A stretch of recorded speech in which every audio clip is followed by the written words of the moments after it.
Cases आपण या ठिकाणी काय करू तर स्टडी करू for parallelogram law of vector addition different cases. त्यात आपण फर्स्ट केस डिस्कस करणार आहे. समजा आपल्याकडे दोन वेक्टर आहे. इफ टू वेक्टर्स कोणते कोणते आहे तर first one is the P बार आणि दुसरा काय घेतला तर आपण क्यू बार घेतला. ठीक आहे. If two vectors P bar and Q bar, okay, दोन vector if two vectors P bar and Q bar are parallel to each other, are parallel to each other. आता पॅरलल याचा अर्थ काय असतो तर पॅरलल म्हणजे मराठीत त्याला समांतर म्हटलं जातं. म्हणजेच काय, सपोज मी हा फर्स्ट वेक्टर घेतला which is in along the X axis, okay, first vector घेतला एक्स ऍक्सिस वरती आणि सेकंड वेक्टर घेतला which is also in along the X axis, okay. हे दोन वेक्टर घेतले, दोन्ही कुठे तर along the positive x axis. म्हणजे दोन जे वेक्टर आहे दोन्ही कशा असणार तर पॅरलल असेल असं येऊ शकतं. आता पॅरलल म्हटलं काय तर फर्स्ट वेक्टर सपोज मी काय घेतला तर पी बार घेतला आणि त्याच्याच वरती सपोज मी दुसरा वेक्टर घेतला क्यू बार. हे दोन्ही वेक्टर परत कसे होऊ शकतात तर पॅरलल, एकमेकांवरती ओव्हरलॅप झालेले पॅरलल, पण हे सेपरेट आहे, बरोबर की नाही. मग या केसमध्ये जो थिटा भेटणार आहे तो थिटा किती भेटेल तर आपल्याला 0 डिग्री भेटेल, ओके. मग दोन वेक्टर जर पॅरलल असेल, if two vector P bar and Q bar are parallel to each other then that theta is equal to किती असेल तर 0 डिग्री असेल किंवा रॅडियन मध्ये घेतलं तर 0 रॅडियन असेल. ही पॉईंट तुम्हाला समजला असेल. मग आता आपल्याला याच्यामध्ये काय करायचं तर दोन गोष्टी फाइंड करायचं. First one is the magnitude of that two vector and second one is the resultant. तर त्यात आपण फर्स्ट फाइंड करू magnitude of resultant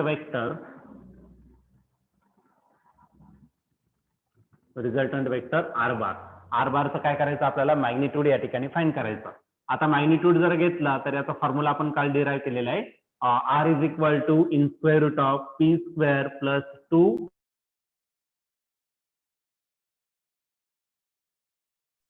P square plus 2 आणि कॉस थिटा आणि प्लस काय असायचं तुमचा क्यू स्क्वेअर. पण थिटाची व्हॅल्यू आपण पॅरलल आहे म्हणून थिटाची व्हॅल्यू किती घेऊ शकतो तर 0 डिग्री. मग या ठिकाणी पुट करून टाका R is equal to in root of काय राहिला तर पी स्क्वेअर प्लस 2 आज आला P Q cos theta. Theta किती घ्यायचा आपल्याला 0 डिग्री या ठिकाणी घ्यायचा आहे, कॉस 0 डिग्री आणि प्लस काय असेल तर तुमचा क्यू स्क्वेअर. कॉस 0 डिग्री तुम्हाला माहिती आहे कॉस 0 ची व्हॅल्यू किती असते तर कॉस 0 डिग्री ची व्हॅल्यू किती असणार तर 1 असेल. मग R is equal to in root of काय असेल तर P square plus 2 P Q cos 0 degree ची व्हॅल्यू आली 1 आणि प्लस काय असेल तर तुमचा Q square.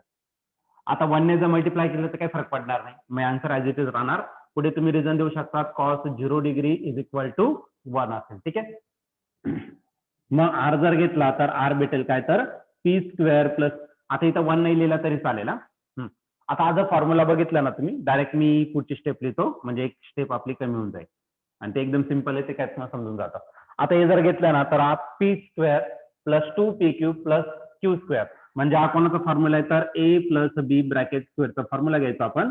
A square plus 2 A B plus काय असेल तर बी स्क्वेअर. ए म्हणजे पी आहे, बरं काय.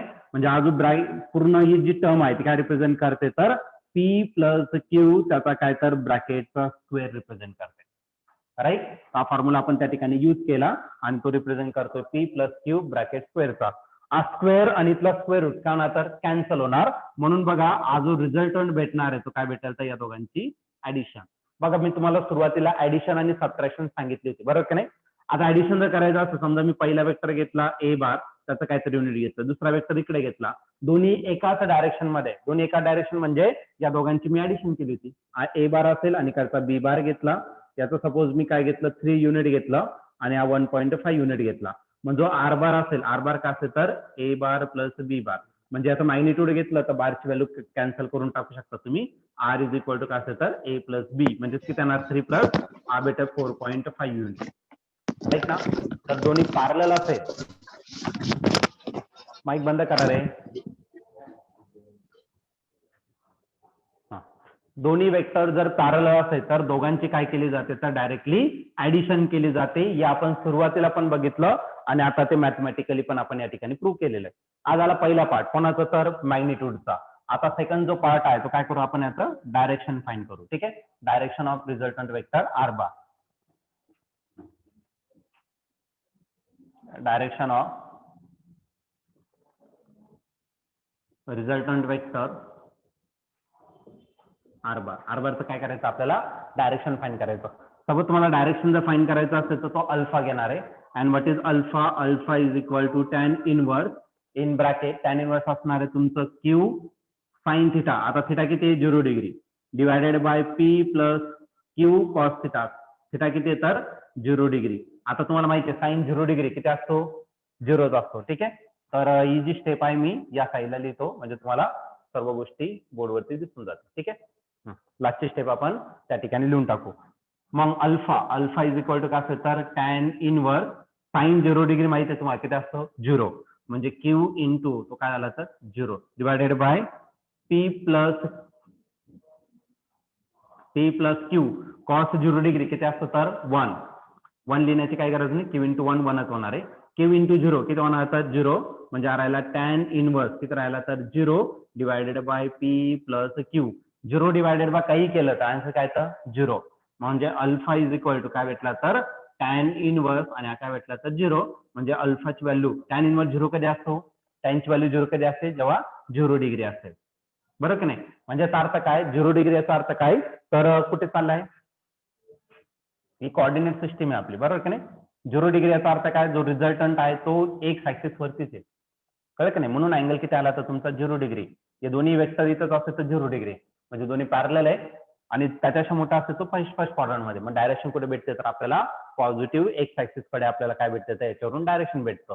मग मॅग्निट्यूड पण भेटलं आपल्याला आणि प्लस काय भेटलं तर डायरेक्शन देखील या ठिकाणी भेटलेलं आहे. जर दोन वेक्टर पॅरलल असेल तर या पद्धतीने तुम्ही काय करू शकता त्याचं मॅग्निट्यूड आणि डायरेक्शन काढू शकता. काय डाऊट असेल तर विचार.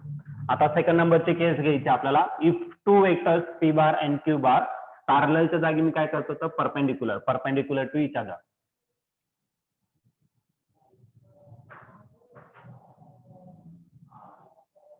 Perpendicular to each other. आता परपेंडिक्युलर आहे म्हणजे एक एक्स ऍक्सिस वरती राहील आणि एक वाय ऍक्सिस वरती. म्हणजे जो थिटा भेटणार आहे तर थिटा किती भेटेल तर तुम्हाला 90 डिग्री वरती या ठिकाणी भेटून जाईल. प्लीज आता बोलू नका, लक्ष द्या रे, लक्ष द्यायचं शिकवताना लक्ष द्यायचं.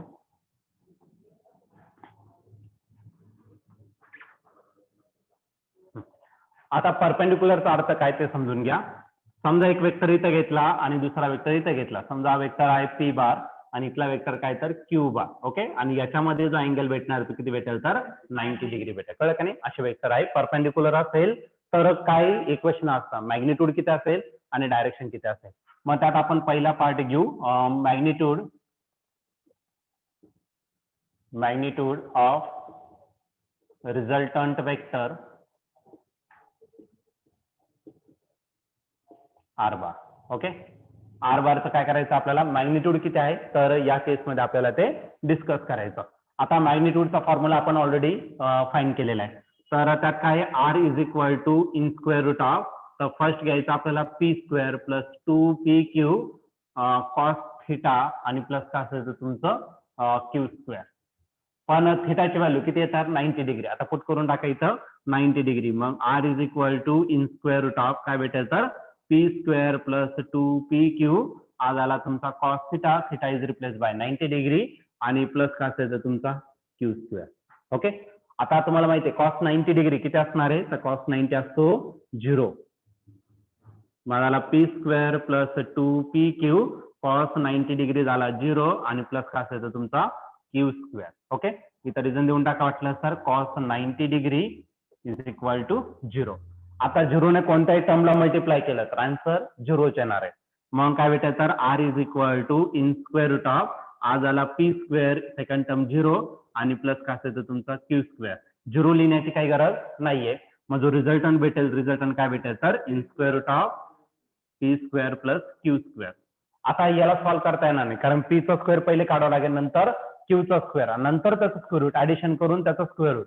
मग हे बरेच जण काय करता बघा, रूट मध्ये पी स्क्वेअर क्यू स्क्वेअर आला, स्क्वेअर स्क्वेअर रूट कॅन्सल, मग पी क्यू आणि क्यूचा स्क्वेअर आणि स्क्वेअर रूट कॅन्सल, मग क्यू पी प्लस क्यू असं नादाने लिहितात, बरं का नाही? तर असं चालेल का?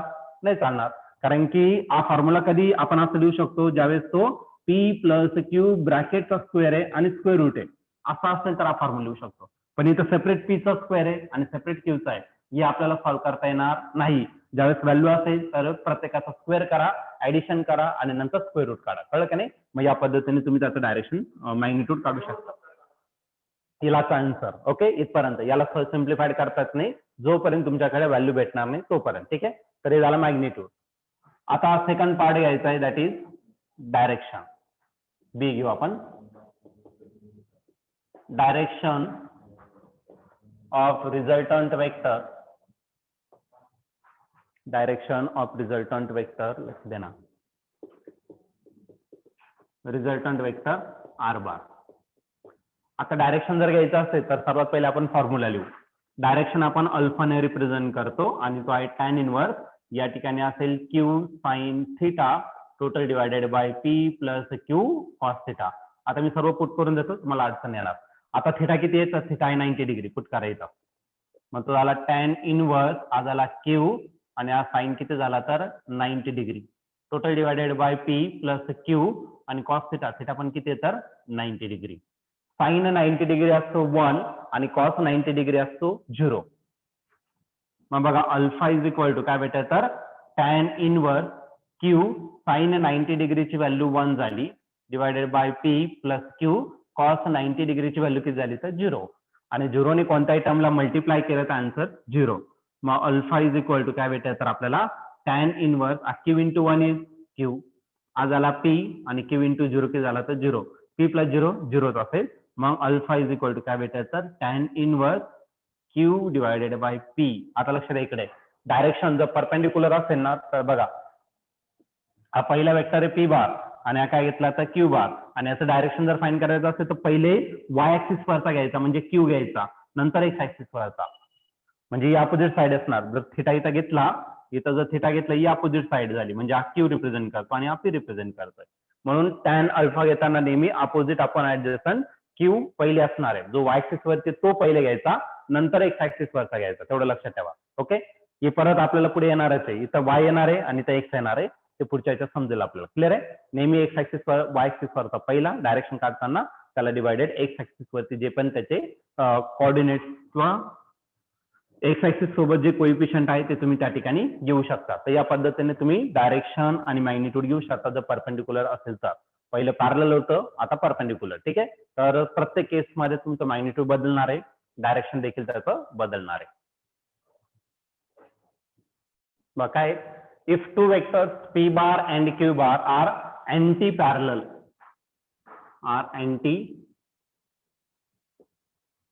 Parallel to each other, anti parallel to each other, then theta जो असणार आहे तर तो किती असेल तर 180 डिग्री या ठिकाणी तुम्हाला भेटून जाईल. ठीक आहे, आता आपल्याला काय करायचं तर फर्स्ट मॅग्निट्यूड फाइंड करायचं, magnitude of resultant vector R bar. आता मॅग्निट्यूड जर घेतला तर आर आहे आणि आर चा फॉर्म्युला काय तर P square plus 2pq cos theta आणि प्लस काय असेल तुमचा क्यू स्क्वेअर, हे सर्व स्क्वेअर रूट मध्ये. ठीक आहे, in root of P square plus 2pq cos theta, theta किती रे 180 डिग्री टाकून द्यायचं, कॉस 180 डिग्री आणि प्लस काय राहिला तर क्यू स्क्वेअर.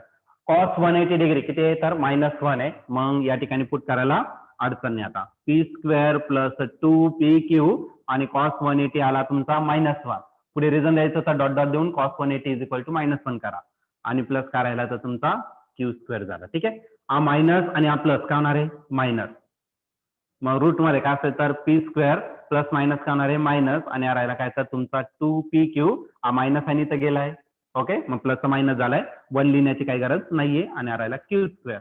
आता हा फॉर्म्युला जर बघितला ना तर P square minus 2pq plus Q square म्हणजे ए स्क्वेअर मायनस 2ab प्लस बी स्क्वेअर म्हणजे ए मायनस बी ब्रॅकेट स्क्वेअरचा फॉर्म्युला आहे.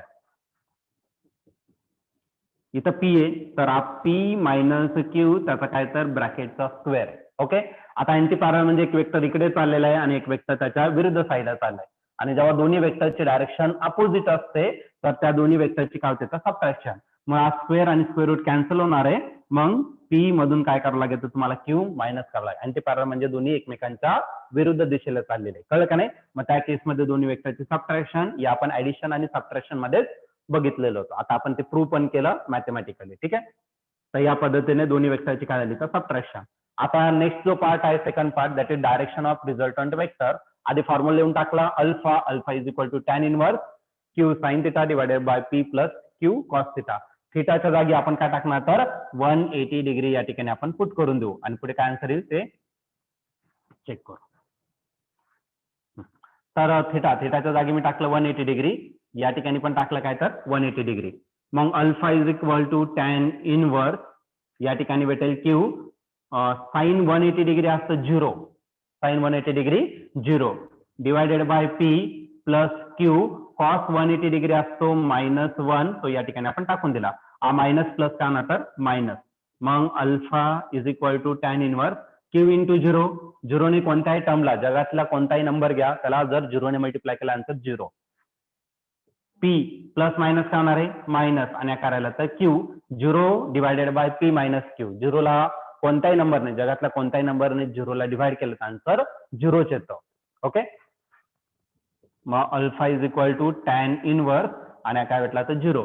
टॅन ची व्हॅल्यू 0 कधी असते 0 डिग्रीलाच असते, म्हणजे अल्फा किती भेटला तर तुम्हाला 0 डिग्री या ठिकाणी भेटून जाईल. म्हणजे याचा अर्थ काय, समजा दोन वेक्टर आहे तुमचे, कोणते तर हा एक वेक्टर आहे पी बार आणि दुसरा जो आहे तुमचा काय तर क्यू बार आहे. ओके, मग जो रिझल्टंट येणार आहे तो रिझल्टंट नेहमी असाच येणार आहे, म्हणजे जो अल्फा आहे तो 0 डिग्री भेटेल. कळलं का नाही?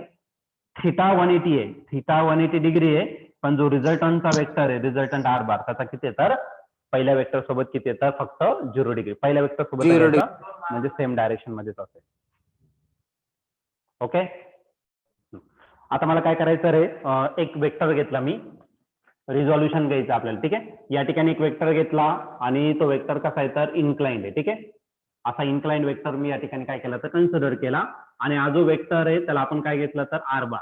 तुम्ही काय करून घेऊ शकतात, कोणताही लेटर घेऊ शकतात, आर ए बी कोणता बी घेऊन टाका, ए बार. पण मी काय घेतला तर याचा एक स्टार्टिंग पॉईंट असतो तो काय घेतला तर ओ पॉईंट घेतला, आणि त्याचा एंड पॉईंट असेल तो काय असेल तर तुमचा ए पॉईंट असेल. ठीक आहे, आता या वेक्टरला आपल्याला सॉल्व्ह करता येणार नाही, म्हणून याला काय करायचं आपल्याला परत सॉल्व्ह करायचंय. मग त्याला आपण रिझॉल्व्ह करणार आहे. ओके, रिझॉल्व्ह कुठे करणार आहे तर त्याला अलॉंग द एक्स ऍक्सिस आपण रिझॉल्व्ह करणार आहे. मग एक्स ऍक्सिस वरती एक पॅरलल लाईन आपण या ठिकाणी ड्रॉ केलं, आणि दुसरं म्हणजे कुठं सॉल्व्ह करणार आहे तर अलॉंग द वाय ऍक्सिस आपण याला काय करणार तर सॉल्व्ह करणार आहे. ठीक आहे, मग एक्स ऍक्सिस वरती सॉल्व्ह करणे आणि वाय ऍक्सिस वरती सॉल्व्ह करणे यालाच आपण काय म्हणत असतो तर रिझॉल्युशन म्हणत असतो. दिस इज एक्स ऍक्सिस, आणि इकडचा जो झाला तो कोणता झाला तर तुमचा वाय ऍक्सिस आपण या ठिकाणी कन्सिडर करू. ठीक आहे, तर हा काय झाला तर तुमचा वाय ऍक्सिस झालं.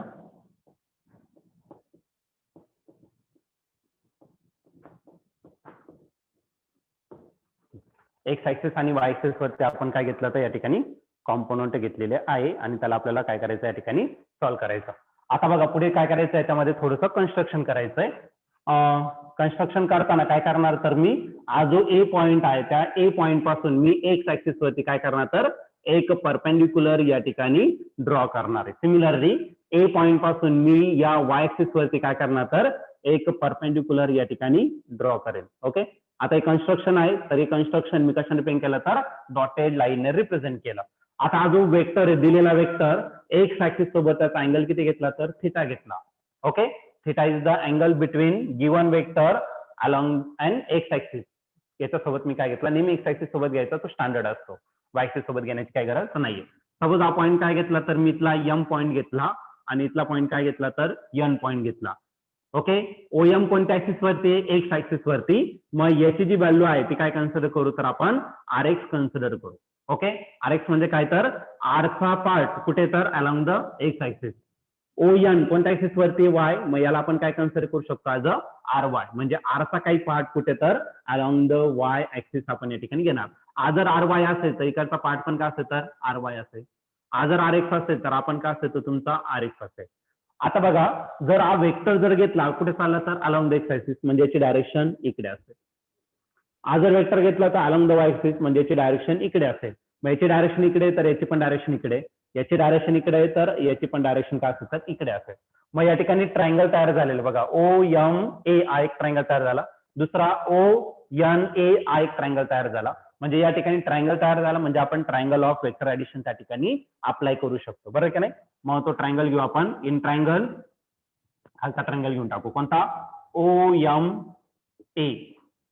ओके, OMA बाय युझिंग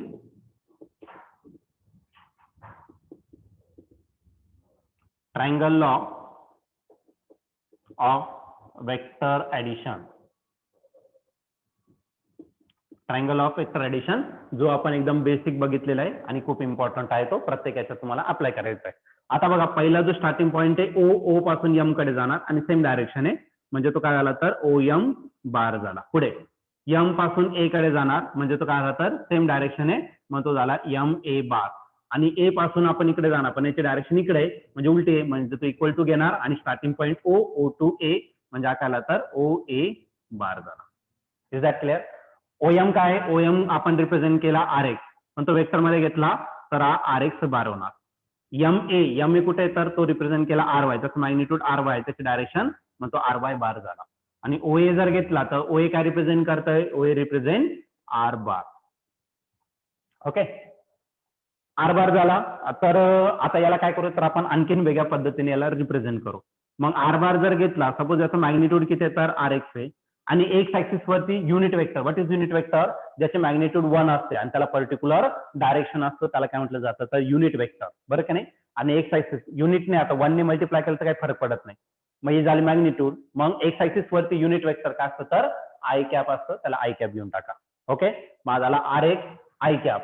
आणि वाय ऍक्सिस वरती युनिट वेक्टर काय असतं तर जे कॅप, मग आपण काय घेतला तर जे कॅप घेतला. ठीक आहे, मग काय झाला तो तुमचा RX आय कॅप आणि RY जे कॅप. याला काय करू आपण इक्वेशन 1 या ठिकाणी कन्सिडर करू. मग आपलं काम काय, व्हॉट इज RX ची व्हॅल्यू काय, RY ची व्हॅल्यू काय, तर ते आपण फाइंड करू.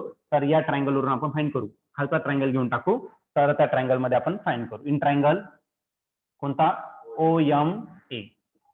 आणि इथला जो M आहे तो किती तर 90 degree, angle 90 degree by measure of angle OMA किती असेल तर 90 डिग्री. मग आपण यूज करू, एक तर कॉस थिटा यूज करावा लागेल ऍडजस्टंट साइड शोधण्यासाठी आणि अपोजिट साइड शोधण्यासाठी साइन यूज करावं लागेल. मग या केसमध्ये मी काय करतो तर कॉस थिटा या ठिकाणी यूज करतो. आणि what is cos theta, cos theta is adjacent side and in this case adjacent side is OM upon hypotenuse. Hypotenuse काय असेल तर OA असेल. OM काय आहे तर OM आहे तुमचा RX आणि OA काय रिप्रेझेंट करतोय तर फक्त सध्या मॅग्निट्यूड घेतो आपण R, बार वगैरे देण्याची काही गरज नाही. मग RX फाईन करायचा, R इकडे डिवायडेड, इकडे काय होणार तर मल्टिप्लाय होणार. मग RX ची व्हॅल्यू काय भेटेल तर RX is equal to R cos theta. याला काय करू आपण इक्वेशन नंबर 2 कन्सिडर करू. मग RX ची किंमत आपल्याला भेटली. आता काय करायचं, RY घेतला तर ती ट्रायंगल, या ट्रायंगलची थिटाच्या कुठली तर अपोजिट साइड, म्हणजे आपण साइन यूज करू शकतो. ठीक आहे, अँड पुढे काय घेतला तर sine theta. What is sine theta, sine theta is opposite upon hypotenuse. Opposite is AM and hypotenuse, hypotenuse काय असेल तर OA असेल. AM काय तर AM आहे तुमचा RY आणि OA काय रिप्रेझेंट करतो तर R रिप्रेझेंट करतो. मग आपल्याला RY फाइंड करायचं, R इकडे डिवायडेड, इकडे काय करा मल्टिप्लाय करा. Therefore RY is equal to काय भेटेल तर R साइन थिटा. हे झालं तुमचं इक्वेशन नंबर 3 झालं. ठीक आहे, मग आता ही जी व्हॅल्यू आहे ती काय करू तर आपण इक्वेशन नंबर 1 मध्ये पुट करून टाकू, म्हणजे RX आणि RY घेण्याची काही गरज नाहीये. आता हा जो R साइन थिटा आहे याला कसं रीड करणार आहे, component of this vector R बार कुठे अलॉंग द y एक्सिस वरती. ठीक आहे, R sine theta is read as a component of R bar along the y axis. आणि R कॉस थिटा कसं रीड करणार आहे, component of this R bar along the x axis.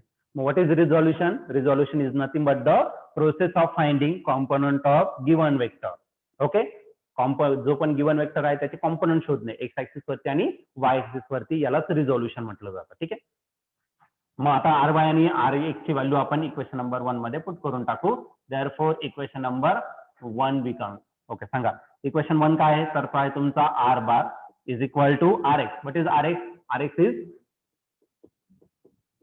R cos theta आणि या ठिकाणी unit vector राहिलं I cap plus RY. RY ची value काय आहे तर ते आहे R साइन थिटा आणि युनिट वेक्टर काय आहे तर युनिट वेक्टर आहे तुमचा जे कॅप या ठिकाणी जे कॅप लिहून टाका या दोन्ही टर्म मधून काहीतरी कॉमन येऊ शकतं आणि तो म्हणजे काय तर आर आणि अनकॉमन काय राहणार आहे तर या ठिकाणी राहणार आहे कॉस थिटा आय कॅप आणि तर राहिला आर कॉमन म्हणजे राहिला साइन थिटा जे कॅप राहिला क्लिअर आहे बरेच जण काय करतात आर आणि आर कॅन्सल करता येणार नाही कारण का वेक्टर आहे आणि स्केलर आहे कळलं का नाही पण या मॅग्निट्यूडने याला डिवाइड करायचं युनिट वेक्टर भेटेल पण तसं करू नका असंच इक्वेशन या ठिकाणी रिप्रेझेंट करा हे झालं तुमचं स्टँडर्ड इक्वेशन ठीक आहे तर हे जनरल झालं रिझोल्युशन साठी हा जनरल फॉर्म्युला आता आपलं काम काय तर आपलं दोन काम राहिलं एक त्याचं मॅग्निट्यूड काढायचंय आणि दुसरं काय तर त्याचं डायरेक्शन फाईंड करायचं हे दोन जर काम झाले तर मग आपलं हे रिझोल्युशन ऑफ वेक्टर या ठिकाणी क्लिअर होऊन जाईल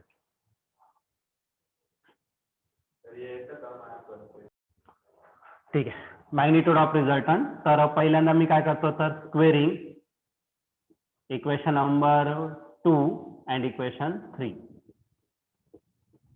इक्वेशन नंबर 2 आणि इक्वेशन नंबर 3 यांचे काय करायचं स्क्वेअरिंग करायचं मग इक्वेशन नंबर 2 याचा स्क्वेअर करा म्हणजे काय भेटेल तर आर एक्स आहे त्याचा स्क्वेअर करायचा आहे मग नंतर इक्वल टू आहे तर इक्वल टू त्याचा पण स्क्वेअर करायचा त्याचा स्क्वेअर केला तर आर चा स्क्वेअर होईल आणि कॉसचा देखील स्क्वेअर म्हणजे हा कॉस स्क्वेअर थिटा जाईल कळलं मग पहिल्या इक्वेशनचं मी स्क्वेअरिंग केलं इक्वेशन नंबर 2 चं आता इक्वेशन नंबर 3 चं पण स्क्वेअर करा म्हणजेच काय भेटेल तर R Y square is equal to R square आणि या ठिकाणी आहे साइन स्क्वेअर थिटा मग दोन्ही इक्वेशनचे मी काय केलं तर स्क्वेअरिंग या ठिकाणी केलेली आता पुढच्या स्टेपमध्ये या दोन्ही इक्वेशन काय करा तर ऍड करून घ्या मग पुढे काय करतो तर adding above equation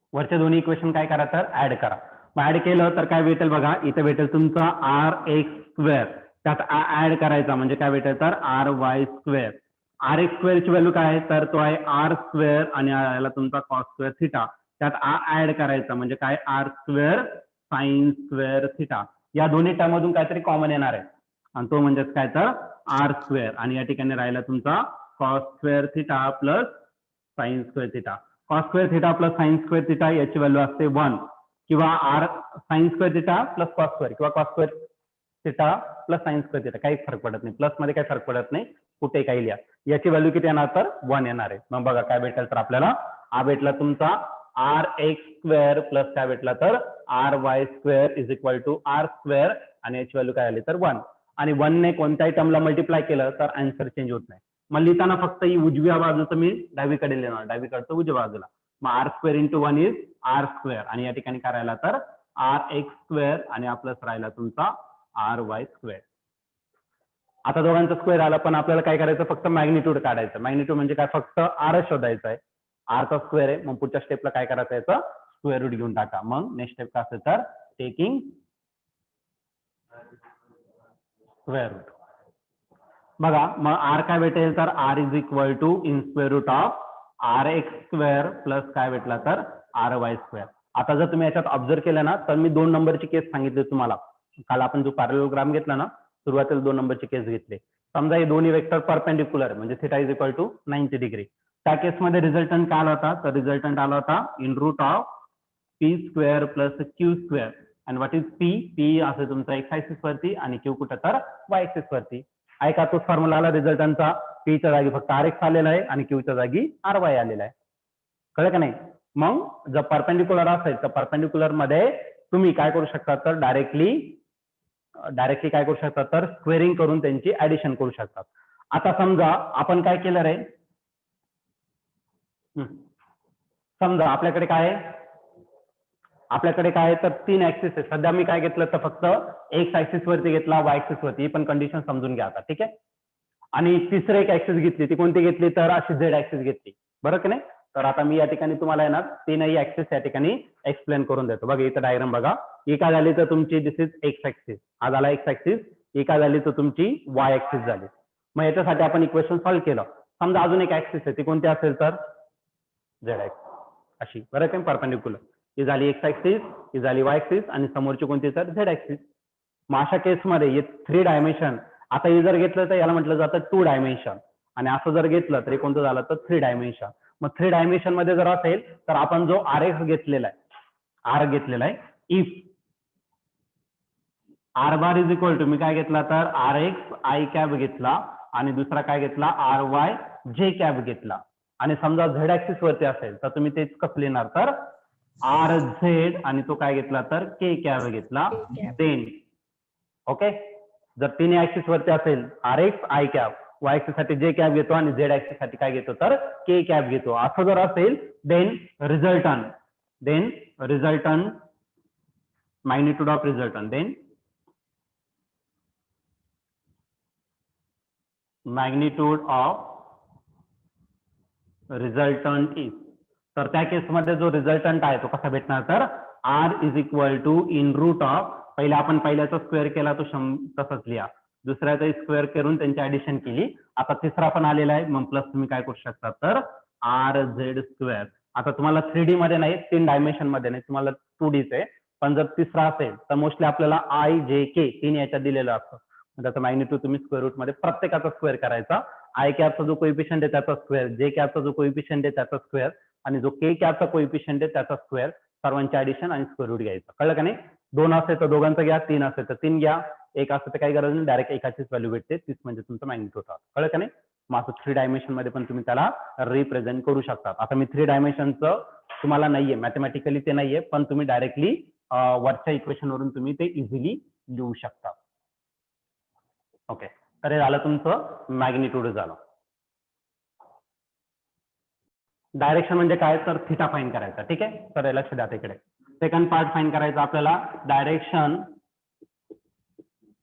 of vector R bar या वेक्टरचं काय करायचं डायरेक्शन आता आर बार जो आहे त्याचा पहिल्या ऍक्सिस सोबत जो अँगल आहे तो काय तर थिटा मग डायरेक्शन कोण रिप्रेझेंट करणार तर थिटा रिप्रेझेंट करणार ठीक आहे आणि तो फाईन करायचा आपल्याला आणि थिटा जर घेतला तर फक्त थिटा नाही तर आपल्याला टॅन थिटा लागत असतो बरं का नाही आता जर मी पहिलं जर घेतलं तर आर एक्स ची व्हॅल्यू काय होती तर तो होता आर कॉस थिटा याला आपण इक्वेशन नंबर 2 म्हटलं होतं आणि दुसरा आर वाय होता आणि तो काय होता तर आर साइन थिटा तर इक्वेशन नंबर 3 होतं बरं का नाही ते आधी लिहिलेले आपण मग आपल्याला टॅन लागतंय व्हॉट इज टॅन असतो टॅनचा फॉर्म्युला काय असतो तर tan is sine theta upon cos theta mic बंद असू द्या मी आता रेकॉर्डिंग चालू केलंय तुम्हाला डिस्टर्ब आहे मग साइन कुठे आहे तर इक्वेशन नंबर 3 आणि त्याला इक्वेशन नंबर 2 ने काय करा डिवाइड करून टाका म्हणजे टॅन भेटून जाईल कळलं का नाही आर कॅन्सल होईल म्हणजे आपल्याला आर नकोच आहे त्याला डायरेक्ट थिटा लागेल कळलं का नाही मग डायरेक्शन एकदम सोपं काय तर पुढच्या केसमध्ये काय करायचं डिवाइडिंग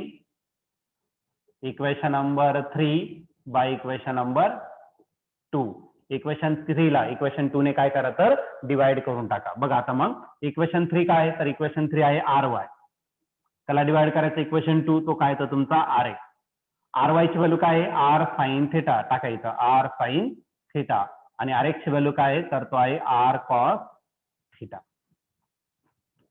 पुढे जर गेला तर आर आणि आर काय होणार आहे कॅन्सल होणार आहे बरं की नाही आर गेट कॅन्सल मग this is sine theta divided by cos theta आणि राहिला तुमचा R Y divided by R X sine theta आपण कॉस थिटा काय असणार आहे तर तो असेल टॅन थिटा आणि आज आला तुमचा R Y divided by R X पण आपल्याला थिटा शोधायचा आहे मग टॅन आहे तिकडे टॅन इनवर्स करून टाका मग then theta is equal to tan inverse of तर तो काय भेटायचा तुमचा R Y divided by R X याच्या आधी पण आपण डायरेक्शन फाईन केलं जर परपेंडिक्युलर असताना बघा परपेंडिक्युलर असताना तो अल्फा होता आणि तो काय होता तर टॅन इनवर्स इथं होता Q divided by P Q कुठे रे तर क्यू आपण घेतला होता अलॉंग द वाय ऍक्सिस आणि पी कुठे तर पी घेतला होता एक्स ऍक्सिस मग तुम्हाला सांगितलं होतं नेहमी एक्स ऍक्सिस वाय ऍक्सिसचं घ्यायचं पहिले आणि नंतर त्याला डिवायडेड बाय एक्स ऍक्सिस कळलं का नाही जर परपेंडिक्युलर असते तर P Q divided by P होता राईट मग वाय ऍक्सिसचा कॉम्पोनंट डिवायडेड बाय एक्स ऍक्सिसचा कॉम्पोनंट कुठेही काही बदलणार नाही कळलं का नाही